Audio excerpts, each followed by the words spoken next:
لبيك اللهم لبيك لبيك لا شريك لك لبيك إن الحمد والنعمة لك والملك لا شريك لك لبيك اللهم لبيك لبيك لا شريك لك لبيك إن السلام علیکم ورحمۃ اللہ وبرکاتہ۔ زیادہ تفصیل میں نہیں جاتے، آپ سب حضرات نے اس کے جو کیپشن ہے اس میں آپ نے دیکھ لیا ہوگا کہ آج کی جو ہماری ویڈیو ہے اس کا ڈائریکٹ تعلق ہے اصحاب صفا، یعنی صفا کا مطلب ہے چبوترا، اور ایسا وہ چبوترے کے رہائشی یا چبوترے پر رہنے والے، اس کا سیدھا سا مطلب یہ ہے۔ اصحاب صفا عالم اسلام کا پہلا مدرسہ، جس کے قاری، جس کے مولوی صاحب حضور اقدس صلی اللہ علیہ وآلہ وسلم تھے، تو درسگاہ نبی صلی اللہ علیہ وسلم کے طالب علم یعنی حضرات صحابہ صفا رضی اللہ تعالیٰ عنہم اجمعین کے احوال اور واقعات کے بارے میں تھوڑا سا جاننے کی کوشش کرتے ہیں کہ یہ کون حضرات تھے، اور ان کی جو صفات ہیں جو وہ الگ جو باقی جو صحابہ رضوان اللہ تعالیٰ اجمعین سے کس طرح سے مختلف ہے۔ ایک تو یہ اصحاب صفا رضی اللہ تعالیٰ عنہ کی جو صفت تھی وہ فقر و فاقہ کیوں کہ انہوں نے اللہ کے دین اور نبی علیہ الصلوۃ والسلام کے لیے فقر و فاقہ کو خود چنا، یعنی اگر وہ چاہتے تو کما سکتے تھے، اپنی زندگی اچھی کر سکتے تھے، مگر صرف آپ علیہ الصلوۃ والسلام کے قرب کی خاطر یہ وہ جماعت تھی جو کہ مکہ المکرمہ سے جب ہجرت کر کے آئی، اور جو ارد گرد سے جو حضرات آ کر آپ علیہ الصلوۃ والسلام کی خدمت اقدس میں آ کر پڑھے، یہ ان لوگوں کا جو کہنے ٹولہ تھا، یا وہ لوگ تھے جن کا کوئی گھر بار نہیں تھا، کوئی بیوی بچے نہیں تھے، کوئی کمانے کا ذرائع نہیں تھے، کچھ بھی نہیں تھا، بس ان کی زندگی کا جو نصب العین کہہ لیں یا مقصد کہہ لیں وہ صرف ایک تھا کہ آپ علیہ الصلوۃ والسلام کی خدمت میں اقدس میں پڑھے رہنا اور آپ علیہ الصلوۃ والسلام سے علم کو حاصل کرنا۔ اصحاب صفا کے بارے میں جیسے میں نے بتایا وہ پردیسی تھے سارے، اور یہ جو چبوترا تھا وہ مسجد نبوی کے آخر میں تھا، جس پہ ایک سایہ بھی پڑا ہوا تھا کسی قسم کا، اور وہ اسی میں رات گزار لیا کرتے تھے۔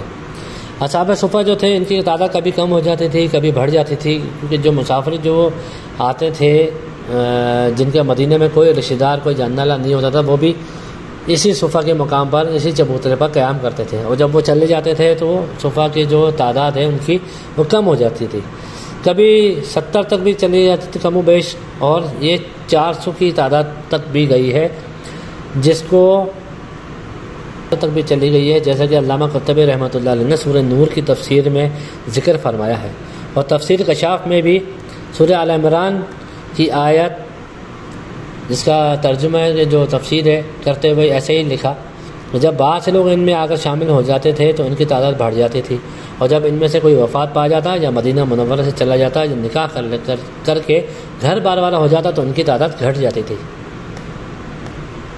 جو صحابہ رضوان اللہ تعالی علیہم اجمعین جو اس مدرسے سے فارغ التحصیل ہے، میں آپ کو ان کے چند نام گنوا دیتا ہوں کہ وہ کس پائے کے لوگ تھے، اور وہ کون صحابہ رضی اللہ تعالیٰ عنہ اجمعین تھے۔ حضرت سلیمان فارسی رضی اللہ تعالیٰ عنہ، حضرت ابو عبیدہ بن جراح رضی اللہ تعالیٰ عنہ، حضرت عمار بن یاسر رضی اللہ تعالیٰ عنہ، حضرت عبداللہ بن مسعود رضی اللہ تعالیٰ عنہ، حضرت مقدار بن اسود رضی اللہ تعالیٰ عنہ، حضرت خباب بن آلات رضی اللہ تعالیٰ عنہ، حضرت بلال حبشی بن رباح رضی اللہ تعالیٰ عنہ، حضرت ابو ہریرہ رضی اللہ تعالیٰ عنہ، حضرت ابو دردہ رضی اللہ تعالیٰ عنہ، حضرت ابو ذر غفاری رضی اللہ تعالیٰ عنہ، حضرت عویم بن سعدہ رضی اللہ تعالیٰ عنہ۔ یہ وہ حضرات ہیں جن کے نام ہر مسلمان نے کم و بیش سن رکھے ہیں، ہاں حدیثوں کی کتابوں سے کسی بھی طریقے سے۔ یہ اتنے ان کے حضرت بلال حبشی رضی اللہ تعالیٰ عنہ کو کون نہیں جانتا، اتنے بڑے بڑے نام ہیں ماشاءاللہ۔ یہ سارے کے سارے اسی مدرسے سے پاس آؤٹ ہیں، اسی مدرسے سے فارغ التحصیل ہیں یہ سارے حضرات۔ صفا ضعفاء مسلمین کے لیے بنایا گیا تھا، لہٰذا اہل و عیال اور مال والے حضرات جس قدر بھی ہو سکتا تھا صفہ میں کھانے پینے کی چیزیں بھیجا کرتے تھے، واقف تھے۔ ایک روز کا واقعہ ہے جو بخاری شریف میں نقل کیا گیا ہے کہ حضرت ابو ہریرہ رضی اللہ عنہ فرمایا کہ ایک مرتبہ سخت بھوک کی وجہ سے میں راستے میں بیٹھ گیا جہاں سے صحابہ گزرتے تھے، چنانچہ حضرت ابو بکر صدیق رضی اللہ تعالیٰ عنہ تشریف لائے۔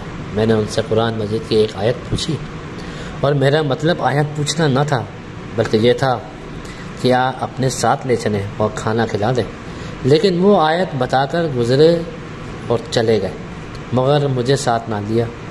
پھر حضرت محمد صلی اللہ علیہ وآلہ وسلم ابو القاسم صلی اللہ علیہ وآلہ وسلم تشریف لائے۔ وہ مجھے دیکھ کر مسکرائے اور چہرہ دیکھ کر آپ نے میرا مقصد پہچان لیا اور فرمایا کہ اے ابو ہریرہ، میں نے فرمایا آؤ چلے آؤ۔ میں آپ کے پیچھے پیچھے چل دیا حتیٰ کہ آپ اپنے دولت قدر تک پہنچ گئے۔ دروازے پر پہنچ کر آپ نے گھر والوں سے اندر آنے کی اجازت چاہی، چنانچہ آپ کو اندر بلایا گیا، اور چونکہ میرے لیے بھی اجازت لی تھی اس لیے میں بھی آپ کے ساتھ اندر چلا گیا۔ گھر میں ایک پیالے میں دودھ رکھا ہوا تھا۔ آپ صلی اللہ علیہ وسلم نے گھر والوں سے پوچھا یہ کہاں سے آیا؟ عرض کیا فلاں شخص نے خدمت عالی میں ہدیہ بھیجا۔ اس کے بعد حضور اقدس صلی اللہ علیہ وسلم نے مجھ سے فرمایا اے ابو ہریرہ، میں نے عرض کیا یا لبیک یا رسول اللہ۔ فرمایا جاؤ اصحاب صفہ کو بلا لاؤ۔ اصحاب صفہ کو بلا لاؤ تو میرے نفس کو یہ بات بڑی گراں گزری، اور جی میں کہا کہ صحاب صفہ کے مقابلے میں اس دودھ کی کیا حقیقت ہے جو آپ سب کو بلوا رہے ہیں؟ چونکہ میں زیادہ بھوکا تھا اور آپ مجھے ساتھ بھی لائے ہیں، لہٰذا میں زیادہ حقدار ہوں، اس میں سے کچھ ذرا سا مل جائے جس سے قوت حاصل ہو۔ اور مزید یہ بات بھی چھٹکی کہ جب اصحاب صفہ آ جائیں گے تو پھر آپ مجھے کو حکم فرمائیں گے کہ ان کو پلانے والے کا نمبر آخر میں ہی ہوتا ہے، اس لیے کبھی اندیشہ کہ میرے لیے ذرا سا بھی نہ بچے گا۔ اللہ اکبر، کیا ایمان تھے جو ان حضرات کے، اللہ اکبر۔ لیکن چونکہ اللہ جل شانہ اور اس کے رسول صلی اللہ علیہ وسلم کی اطاعت کے بغیر کوئی چارہ ہی نہیں تھا، اس لیے میں گیا اور اصحاب صفہ کو بلا لایا۔ وہ سب آ گئے اور دروازے پر پہنچ کر انہوں نے اندر آنے کی اجازت چاہی۔ آپ نے اجازت دے دی اور اندر آ کر بیٹھ گئے۔ آپ نے فرمایا ابو ہریرہ، میں نے عرض کیا لبیک یا رسول اللہ۔ فرمایا لو یہ پیالہ لے کر سب کو پلاؤ۔ میں نے پیالہ لیا اور سب کو پلانا شروع کیا۔ اللہ کا کرنا کیسا ہوا، اللہ اکبر کبیرہ، اللہ اکبر کبیرہ، الحمدللہ کثیر۔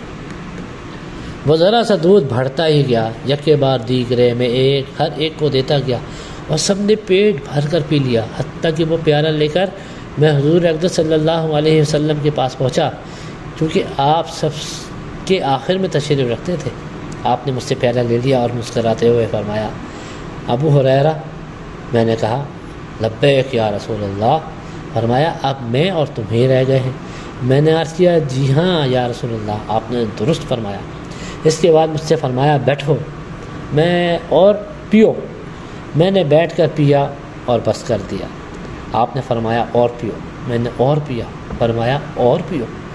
آپ اسی طرح فرماتے رہے کہ اور پیو حتیٰ کہ میں نے کہہ دیا قسم اس ذات کی جس نے آپ کو حق دے کر بھیجا ہے، اب تو اس کے جانے کی ذرا بھی جگہ نہ رہی۔ فرمایا لاؤ مجھے دو۔ میں نے پیالہ آپ کو پیش کر دیا۔ آپ نے اللہ کی حمد بیان کی اور بسم اللہ پڑھ کر ہم سب کا بچا ہوا نوش فرمایا۔ تو حضرات واقعات تو اتنے ہیں جس کی کوئی انتہا نہیں، مگر میں مجبور ہوں کہ میرے پاس اس ویڈیو کے لیے ٹائم نہیں ہے۔ تو آپ سب سے گزارش ہے کہ آپ کو ویڈیو اگر اچھی لگی تو اللہ اس کو اپنے عزیز و اقارب کے ساتھ شیئر کریں، خود سنیں۔ بچوں کو خاص طور پر میری عرض ہے، میری درخواست ہے آپ سب سے، جو بھی ان ویڈیوز کو دیکھتا ہے میرے چینل پہ آ کر، آپ بچوں کو ضرور ان ویڈیوز کو دکھائیں، کیوں کہ یہ اصل ہے، یہ ہماری ثقافت ہے مسلمان کی ایک ثقافت ہے۔ مسلمان کے جو صحابہ رضی اللہ تعالیٰ علیہ مجمعین کی جو زندگی مبارکہ ہے وہ مثل ہے، یعنی اس کی پیروی۔ یہ دنیا دھوکے کا گھر ہے، دنیا کا ہر چیز دھوکے کا گھر ہے، دھوکہ ہی دھوکہ ہے، مکڑی کا جالا ہے اور کچھ بھی نہیں ہے. کہ جو محنت اور جو مشقت اور جو فاقے اور جو مشکلات کا سامنا کر کے جو دین جو آج ہم تک پہنچا ہوا ہے، اس دین کی قدر آئے. تو بچوں کو ضرور ان ویڈیوز کو دکھائیں. اور بھی اگر آپ لوگ مشورہ دینا چاہتے ہیں مجھے، میں آپ لوگوں کے مشوروں کا محتاج ہوں. میں کچھ بھی نہیں ہوں کہ آپ لوگ مجھے مشورہ دیں، کمنٹس میں لکھیں کہ مجھے کن موضوعات پہ ویڈیوز بنانے چاہیے. اور تو میں آپ لوگوں کا بڑا احسان مان رہوں گا. آپ امت محمد صلی اللہ علیہ وسلم کا آپ کا احسان رہے گا کہ آپ لوگ، میں یہاں پر ہوں تو آپ لوگ مجھ سے کام لے لیں. میں حاضر ہوں آپ لوگ کی خدمت میں ہر وقت. تو آپ سب سے اب میں اجازت چاہتا ہوں. انشاءاللہ پھر کسی اور ویڈیو میں ملاقات کرتے ہیں. تو تب تک کے لیے آپ سب سے اجازت ہے. السلام علیکم ورحمۃ اللہ وبرکاتہ.